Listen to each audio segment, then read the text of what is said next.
It's up to them. Me, I'm enjoying my life. Let them go in courts of law. I don't have any problem with them. But it's very, very interesting that it has taken them too long, 6 months, to find out that Katolu didn't go to school. It's very, very amusing. Really, I'm enjoying my life. I'm enjoying my constituency. I don't have time. I've got time to help my people, setting up circles and helping my people in my constituency in Rubaga South. But come 31st, they will understand who is Katolu Bama. Is ordering your stock from China, Turkey and Dubai stressing you so much? Is it taking you months and months for you to get your stock? Just 1, 2, 3 and trade like a boss you are. 1. Talk to Iran Global Logistics on 0740 152 331. 2. Let us know whether it's sourcing or sending money to a supplier that you would want. 3. Enjoy our unmatched customer service. Trade like a boss with Ryan Global Logistics. Find us at Nabugabo Street, BBC Building, room N412. Call us on +256 740 152 331 or +86 180 723 935 15 or +86 132 502 156 85 or visit our website on www.rangloballogistics.biz. Rand Global Air Express Cargo. We move anything, anywhere. Omusingi kikulu nnyo eri omwana wo kati wanjulira Disney Junior Daycare Center essomero ligenda okubangulira omwana wo nawe okkirize. Essomero lirina abasomesa abatendeke ate nga n'abaana balabirirwa bulungi nnyo. Disney Junior Daycare Center Natete balina ebyokuzanyisa by'abaana ebirungi okuzaama ate n'okuwummulirako nga bakooye wayooyoote ate we batuuka ku byokulya. Disney Junior weesinga obukugu ebyentambula babigonjoola anti balina vaani ne badriver abatendeka obulungi. Kaakati nno maama taata kujja ne mulirwana ayina omwana mugamba amulete ku Disney Junior and Daycare Center Natete emabega w'ekizimbe kya Samona oba akuba ku nnamba z'essimu zino wammanga 0758 0796 Disney Junior and Daycare Center for a Farm Foundation.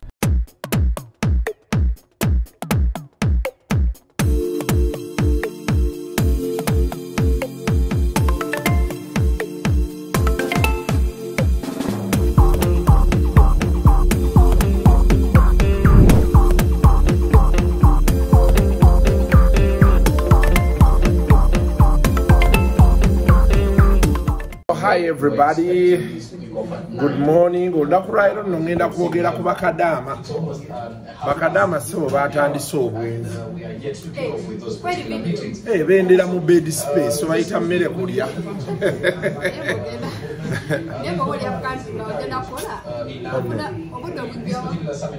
Obwegatta. That is the question. Hi Faiza. How are you? Did you enjoy Shots Naleso? Guys. Who gave you the ticket? Cuckoo hooked me up with Shots Naleso. You know, he hooked a lot of people, by the way. Yeah. That's when I'm calling about BVIP. And have to be substantial. And also remember hey. that's the same way. It was such a nice experience. Is it Faiza, if you keep yourself around me, things will change. It was such a nice experience. Hey. Leo yo yabadaiba Ricky Hassan. Simumanyi simulira nga I think I'm also old. I know one song. He has a song called Stand Fire You. That's a song that I know.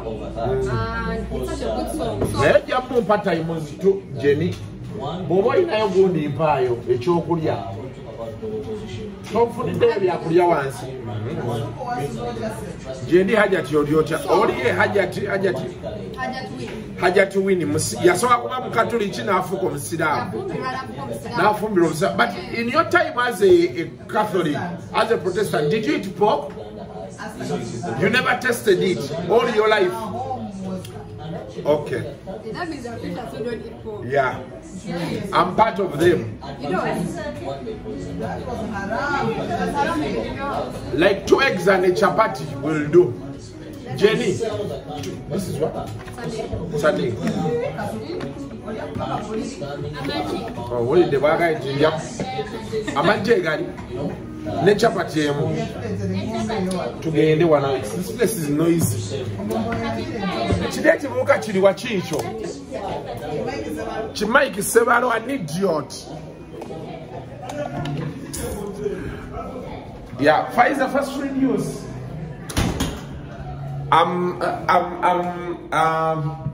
I'm once again linking up with my best friend Bula, Uncle Bula. Abantu bongedde okwagala Uncle Bula ne bangamba Kasuku yongero mutugambira kamera tavaamu abeere we tumulabira. Uncle Bula gomanyo settinga leero awo abantu mbadde magandi ngenda kwogera ku bakadama leero. Twala video oli yakwatidde kadama nga mu bwenzi ali mu natandika okukola show nkugamba tuli wano ku show. But no, I think I was so shocked. It's King Maddie and Benson with Ole playing for you on 933 KFM. Better information and the best music. 27 minutes on to 10 o'clock. It is the mighty breakfast. Brad and Pfizer starting your day, and as is the case with every Monday, Kuku gets to join us and unpack the weekend for you, but also tell you what's happening in Celebville. Kuku, good morning. Good morning, Pfizer. How are you doing? I'm okay. I've been speaking to Pfizer there. I gave her a ticket to Chanel. Shonale. What's Shots Nalesu. Yeah. When is it? It ended. It happened over the weekend. Over the weekend. Yeah. Me and Pfizer, we influenced for the same product. But I don't know what happened. Why did they put you in the loop? So I think first of all it was a last minute thing. And the agency was still working the way out. So then Kasuku said, no, let me come through for you. Let me come through. So why don't you guys call me? Brian, you were premiering. No, but it was Saturday. Yeah, Bula should have come. Now, Bula, I'm going to organize something where the three of us go. Because I called you guys for blankets. Why don't you call me to your events? Yeah, somebody didn't invite us. Poverty happened. Pay for poor. You should begin organizing things where you, because I'm now part of the team here. So I'm full time. So I'm going to invite you to the next Kampala Cream branch. Oh, yeah. When is that? Very soon. You know, I'll let you know. Okay, so but YouTube and Girako, that is a must. It's okay. I now work with it. It is father, it is mother. So everywhere I go, it comes along. Now Kampala Cream, I'm rooting for Etania. Why? I just like Etania. She's like, you know? Yeah. For me, I want remember Etania. Yes. Etania, you're my girl. We're together. Na yoma nyinto yomwana Etania. Alabika yasoma lege. Omwana. She's I also liked Baby Gloria. Why? One, she moved out of the, you know, in life, there is a part where you transition. The thing is, she's been under the guidance of her parents. Of course, but the way I think, her parents eventually accepted that now she's grown. Yes. She needs to take her own direction. Yeah. But how was she going to take it? She had to come in a show like organized way. But now people are going to understand that she's now past whatever she's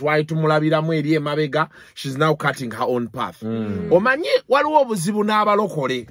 Abalokole naddala bali ba staunch. Omanyi tu China ba staunch, and Baby Gloria comes from a staunch balokole family. Now, of course, times have changed and everybody is seeing it. Now, how you let people transition from here to here? It was very hard for Judith Babidi. She went against so many people. And things fell apart. And people still believe that some of the things that happened to her happened because she left the traditional way of Balokole. The same thing happened with Bugembe. But Bugembe is still strong. And he's still strong. I tell you, he's an example to others that you can still be strong in faith, but do a minimum GNC. Someone God said, I mean Jesus. So so I'm happy for her particularly because now she has the chance to stay in the entertainment world, the celeb world, but then she's transitioning. We are not going cut the judgment judging that chick which is going to be less. Yeah. And then show Zemo from what I saw, Teddy what they called Teddy nude. You know, it is something. We don't allow nudity. It's not like we don't allow nudity. We don't allow vulgarity. So it is more like a family show, but with a touch of slaism. So it is okay to. Is that a word? Yeah, because I need to keep it like 75% English. Yeah. So, you know, but it's a great show. Yeah, it's a fantastic show. Yeah, it's a fantastic show. Yeah, and I think we needed something like that. And jokes aside, the cast was great. There's this called Mama who? Mami Deb. Yeah, she's. And but I think she's wagenda mukubanyo wagulu wa mutwale. The UK, not Miami. Oh, she came from the UK. Yeah. I think they need to meet me because I've also been to the UK. Yeah.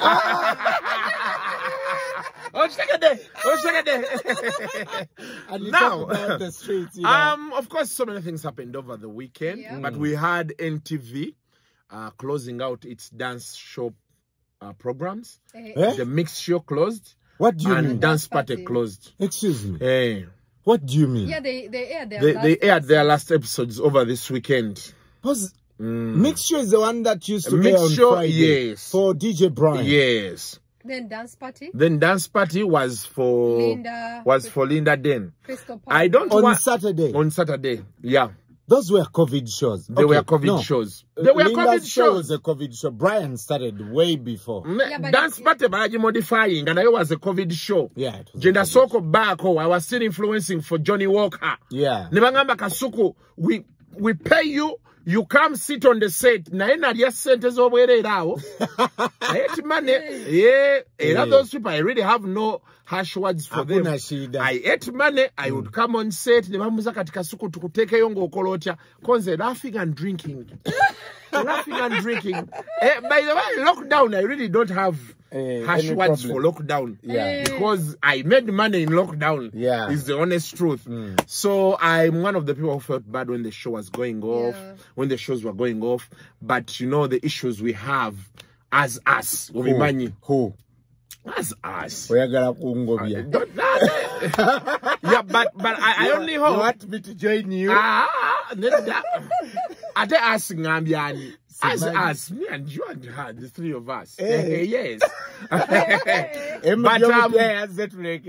I hope, I hope as the shows close out, they have better options. Innovation. Because now Friday and Saturday, zigena kubeira wow. Noisy neighbors. I think for me what Chendo was and by the way, Ugandan TV to choose I'm tired of seeing shows where DJ Arikusaidi present an Areka and one.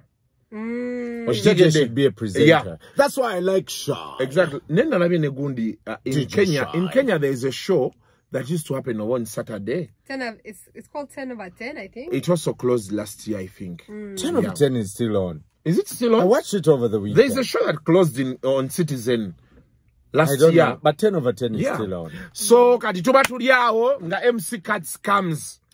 Nga sulamu. Problem with copy and paste is you run out of ideas so quick. Last dance, but we are just beginning. We live. Na atagingako station yeji akorele naguru. I thought they are the ones who copied. Why? They are the ones who copied. Then enters Caroline Maka. 70% of the employees, including yourself, Uragam MC Cats, came from either Nation Media or New Vision. 90% of the shows airing were a second wash of what was already on NTV or Spark TV. You very much need airplay for your musicians to remember. Don't lose credibility in the name of competition farm. Weren't those dating? Yeah. They were friends. They were never dating. Yeah. You know Caroline Maka is our presenter. Yeah. She's my presenter. She left Bukede? Yeah, she's on Power Magic. Then MC Cats replies, Don't jump into fire you didn't create. Then Caroline Maka replies, don't poke the tailor that once dressed you. Aba, yeah. I just got to know that Kasuku, your favorite meal, has arrived. Violence. So, of course, you said the challenge we have is one. When you begin fire, please don't just burn it out. Yeah, keep the fire burning. Yeah. People, do you want the fire like, for example, like Kabushenga started that kind of fire? That kind of fire, because you need to be connected to indulge in it. Kubanga. They are talking a lot of money. $20 million. Yeah. The most I've handled in dollars, my own money, is $15,000. Oh, that's about 45. My own money. Cash. Yeah, cash. That's 45 million shillings. Yes. Kati omuntu yena kasata kogera $20,000. I don't say anything. That is why I tell you $20 million. It could be over-assuming of me to involve myself in such a conversation. Yes, Evo. So, now for me, what I want to tell them, Sikats, just like Caroline Maka said, and I always used to tell people here when we are still at Dembe that, yeah, we can all love the brands we work for. Yeah, we can defend the brands we work for, but to what extent? You defending where you work in terms of they treat us well, we are doing good content, you promote it is okay. But the moment you enter a war that is top here, that's above your pay grade. The MD the other side has issues with the MD this side. Orosiro yingiramu. Orosiro yingiramu. Small production manager weno atazara yo weri betwala. That's above your pay grade. I don't indulge in such wars. Okay. When Kasuda wekajira, indulge. Yeah. Indulge is involved. Yes. Sometimes I'm like, it's a synonym. Yeah. Yeah. Synonym. Yeah. Okay. Chechi synonym. Yeah. Oh, why? By the way, before I go back to this story, Msaja afagenda gwam in things. Who? Patrick Kanyomozi. Yeah? Yeah. There is still a battle brewing. Kavule. Hey. Spokesperson. They told me he's going to be unveiled as spokesperson. When? I don't know. Anytime soon. There are so many people doing so many things. Before. So, the same way you saw a leader of opposition, he was doing well. There was Senyoni, there was Zake, there was... everybody's working. Everybody is doing something. Yeah. So it is not easy to just say, now I've given you. So you have to first think about our brother is in the pipeline. Yeah. But of course, he has not yet reached. So if he gets, don't be shocked. I heard they are going to give him. He has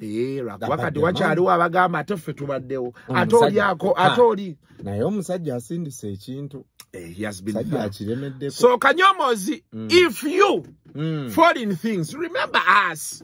Yes, he should remember us. Yeah, because Kanyomozi, for us we are Egypt. Yeah, we are Egypt. Yeah. So, but back to MC Cats. MC Cats, you should ask me. I have seen some of these things. There is a time I had my friend, I sided with my friend 100%. So one of those days, I be passing. Pita ita. Ngamba gwako kwemini pasha. They are busy holding, touching thighs, hands. You are like, so I called him, I said, Soko J. Nemgancho you see him kazi atego wangama. Nangajaga kusagama twadinga na tuwe sonyua.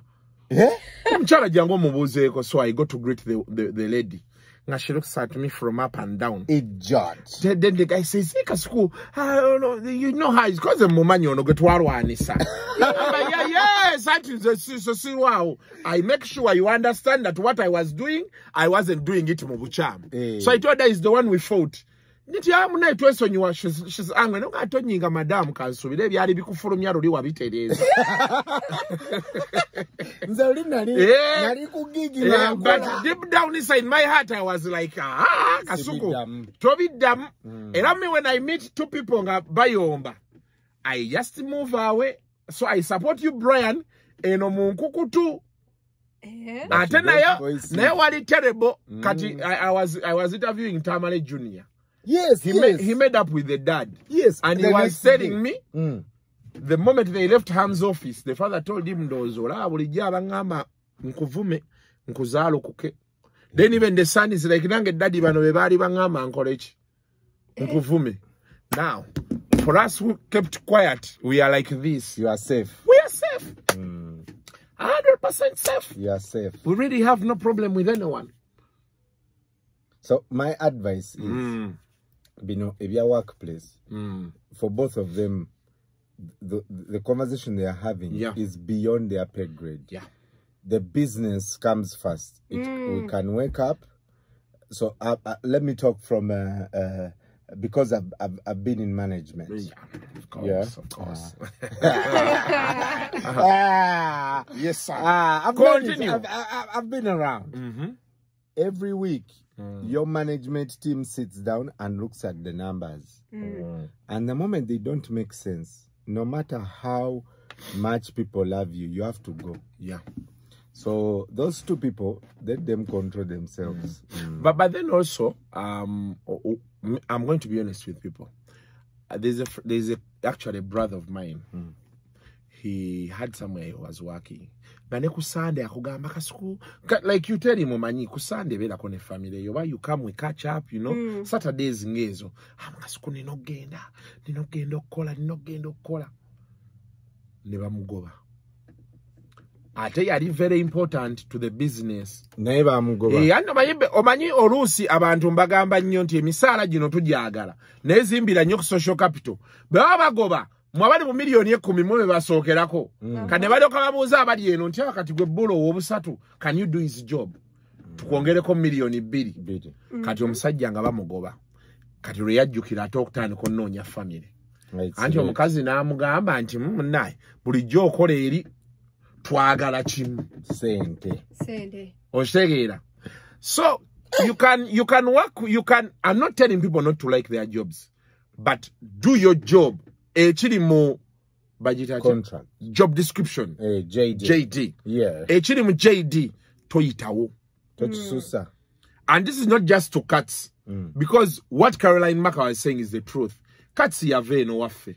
Na agende and nakolanga interview board gena nakolako interview ne Alan Cruz ngamba kasuku nemga nange solokera kumachanga ngandi ku New Vision oba solokera kumachanga ndi ku Next Media be bampa sente zenjagala oba kitegera kyegamba nesi sola kufira ku Next Media olokuba nkolera Nation Media ati kisoboka so buli omwe ino manya woyimiridde kubakada atosolo tuko okumaliriza okuveeyo ngato ina koma we ngokomawo alete biberawo when we have like two media houses on.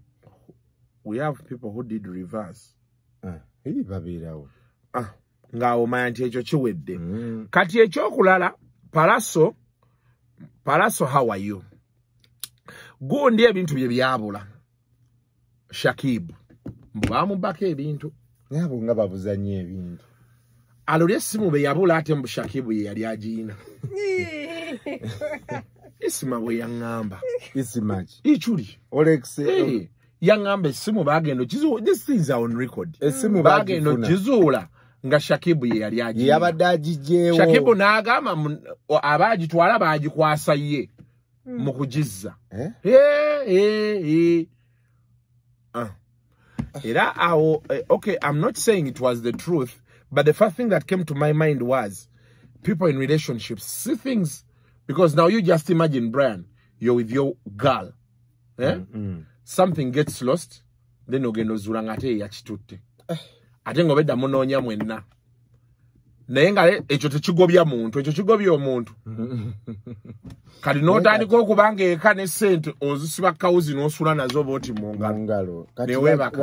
Abagibba be bagitwala. Mbo bagibba ne bagikomezaawo ono. It's none of the remix coming in from Joshua Baraka, Joe Boy, King Promise, and Bien playing for you on 933 KFM. Better information on the best music. Kuku's joining us to give you an update from everything that happened in Celebville, including a trending story of a couple, Kubacheyo. Yeah, that in Dubai. Awongenda kujao. So Shakib says they stole his things, and they told him the one who stole your things is part of Palazzo's gang. So he calls Palazzo, and Palazzo made him eat water. Hey. Do you get it? I get it. If you don't get it, you don't get it. Forget about it. You get it? I do. So Shakib is not happy. And of course, after stealing his things, the next video we saw, Ngazari is giving him massage. In the bed. That there are things I want to do, you people. Or there are things I want you, Brian, to do. Mama baby doesn't. No, they do those things, but I'm saying, like, on camera. Oh. You've never recorded yourself doing massage? Like me and my girl? Yes. She's doing me massage in bed? Yeah. And we put on public? I have not done it. But have you recorded it in the sanctuary of your bedroom? There's one time I tried recording when we are going to do Adam and Eve. But you see, the focus is never there. You understand? Like, you be looking at the camera, and like my concentration levels can't allow me to concentrate on this when the camera is there, because there are sometimes you need to look at the camera and say, no, I'm not moving well. So you go like, try to twist a bit, and I was like, apana. It doesn't work that. Hey, I tried. I was like, it doesn't work that way. Then, but have you gone to hotel rooms that have like those big mirrors? Yes. So, but as a brand, there are people I respect thoroughly. Those people who go and record themselves. Like you record your. Have you seen people who press record? Like you've lost your dad. Then you press record, then you cry. How? So I'm like, so I'm like, how? Then there are those people who record when they are kissing. Someone goes like, so I'm like, do the feelings, are there feelings even? Yes. Because like kissing is random. You cannot tell me you have to first set the camera, then you're like, let's kiss. I've taken some selfies kissing my wife. I think that's plastic, Brian. And every time I see such things, I get a feeling that relationship is on the rocks. Cut for you, you've never. So you don't have any picture of you kissing your wife? No. Unless she's been like recording her own things, then I come and pick her. Okay. Like she's already in motion. Yeah. Or she said, oh, I kiss her. But then more like to take the camera and we kiss. And you kiss. Or like, I feel like that marriage is on the rocks. You're going to Europe this year. Yeah. So like people record. My friend, the place, it depends. Kat, you can't take a selfie in Amuli one here. What's that place where Faiza eats food? Wow. Wow. Rufula. Faiza, you go to Rufula? Yeah, I order their food quite a lot. With your small car? Do you go there physically? No, really.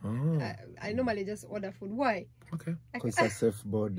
You do like. I said if I don't go, if they don't deliver, like if I don't call them and they deliver, I'll send my border guy. Oh, okay. Yeah, that's okay. But they have nice food. They do, and they give a lot of food. I'll tell you our one. I'll give you Walu Hajat. She's my friend. I'll give you her number. There's tea she gives. Especially those people who want to grow fat. What? Waliwo chai aliwo engeri gye bamukolamu Brian. Oli chai katika nkubulire oli chai omunywa. You be hungry every 30 minutes. Nagendawo ne Jenkins ne Medicaze. We sat at work chai. Is that why Medicaze is now yes healthy? Yes. When you go there, we sat from 2 to 6. We ate like 8 times. You eat the food, it is overworked. The other team makes your body overwork when you're in one place. Coco. We have to go. And I want to we have to go with ya. The conversation is catching a stick. Unfortunately.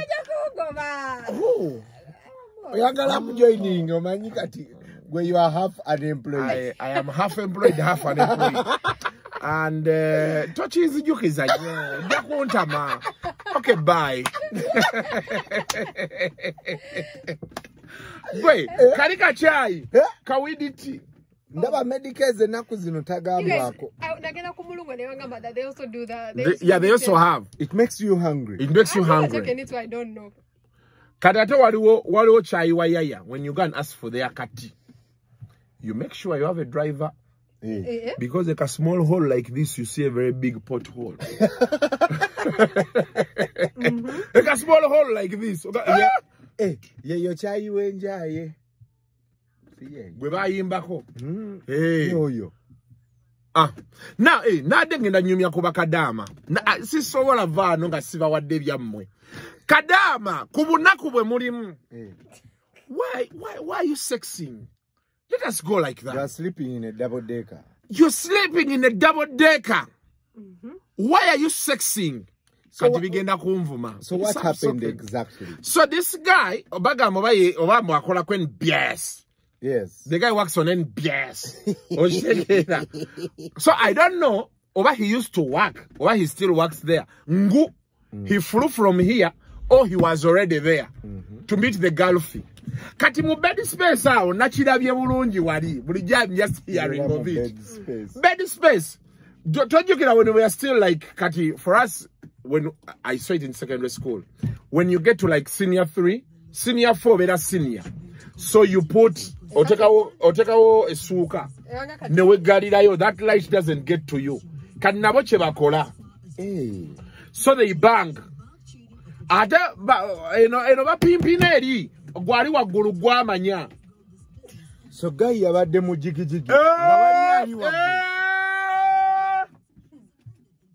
Guys hearing all day nini. Ati boba kukabe mamu epimpina wali. Tebiri mu privacy. Ababana wo ino batira kyenkunyonyola. Inti bemba mwegatte eri mu bed space.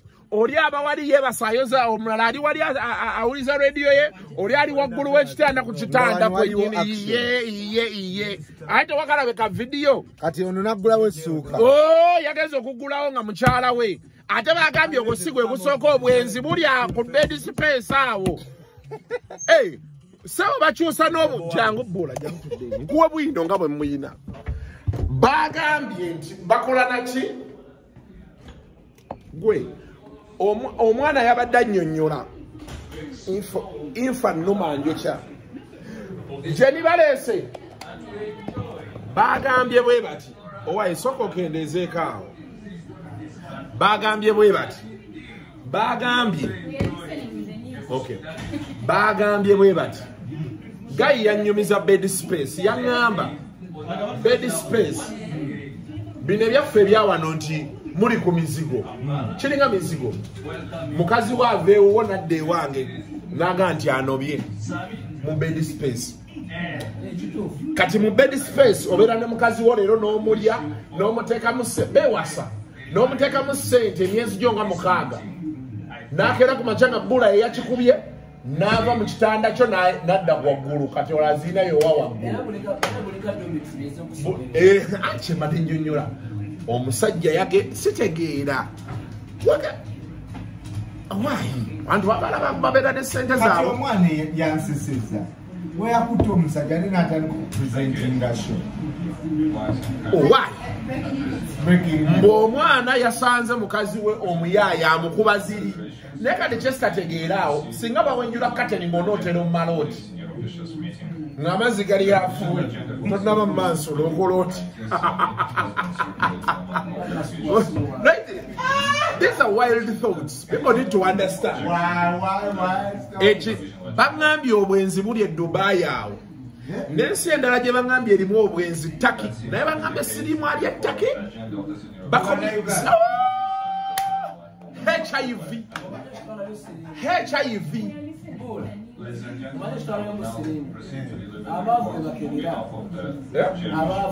Anti kati bagamba nti anti kati eyebulaya olabaze omusiza wabweru musiza wabweru kati gojjobuza abayayo omuyayo akugamba nti basobola okumala omuntu amala omwaka ate ekiri mu zino ensi zino ezo Europe the Americas winter kuba omwaka guno nti akasolo keeyongera munda nimbye nze mwennyini naliyo kululirwe naliyo semanenge neyafuuka nga jinjaati nga ne bwonkubawo omugero nti ne bwonkubawo panchi simuwulira semanenge neyakwata ayisi neŋŋamba sifiire eno era okudda wano mukudda wano omukyala namugamba jangu ne flasika n'akatambaala buno mufesitawera obwokya okunkima ku kisaawe beyatwe twatuuka mu motoka yali avuga olwo tugenda nensooka nensumulula empale nempisaawo akatambaala ngenda owulira kocha neŋŋamba I'm still alive era nemugamba testing 1 2 we need to test the machine to see if it's still working ekiri eyebweru kubonaabona kwereere kubonaabona gye nimpayo kyayo naawozi naye kansooke mumunyono mumalemu naye awozi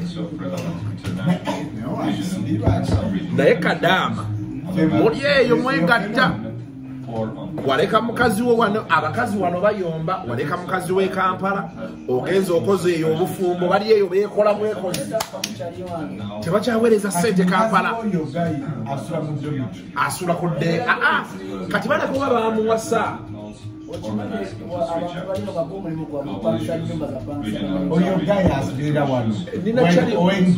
abeera wano simanyi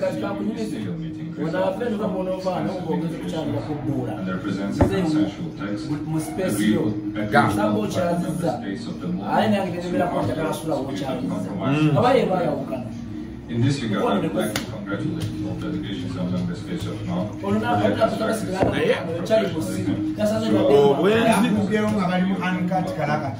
Obwenzi n'okwegatta obuli mu bed space awo. I'm confident that the same spirit would guide our work in the country. Chachibola bolusa abamu balaba ku internet okwo omusajja omu yaŋŋamba naŋŋamba ku TikTok okwo Kadaama omulaba nga munyiivu avuma buli ekimusala mu maaso kumbe lack of sex era ogenda bala bagenda kunvuma buli kyonoolaba kinvuma ngoma kiri hone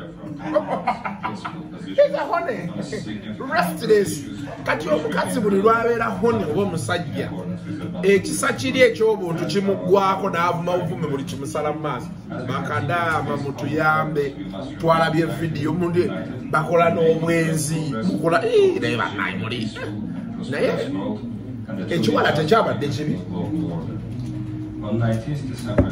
okuba saakirabye mabega naye tekyabadde kibi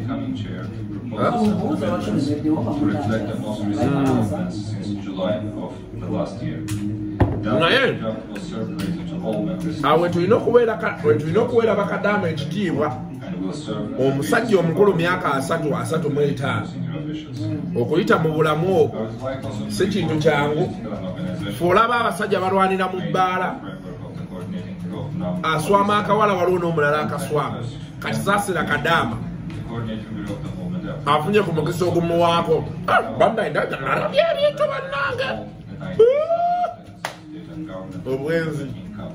obwenzi mu Bakadama njaka tusubire mukozesa obupiira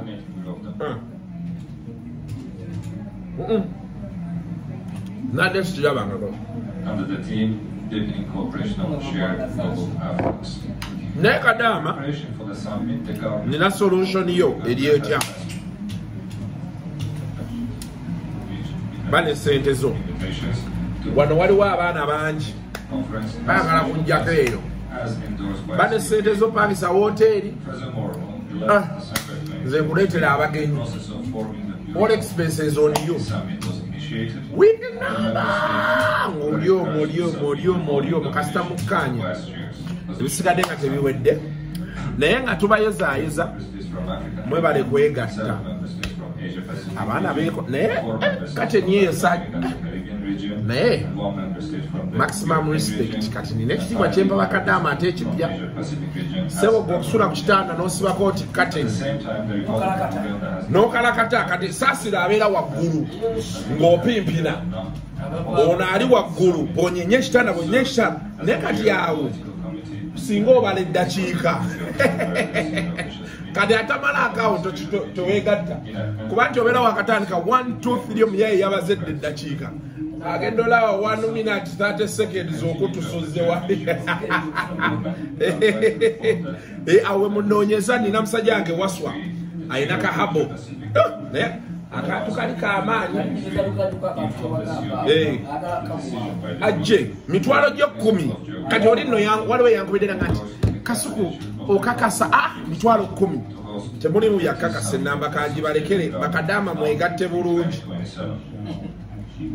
enamba eri 0754 151640 ye 0754 151640 mukubira omugaye kasuku yagambye olina akavasirini kasita wegatte eddakiika 30 minutes nomala nga 30 minutes ezinawera nga tukubiza sente zo ekyo kati twakimaze mubeere bulungi mweraba bayi towakana togamba ki kafune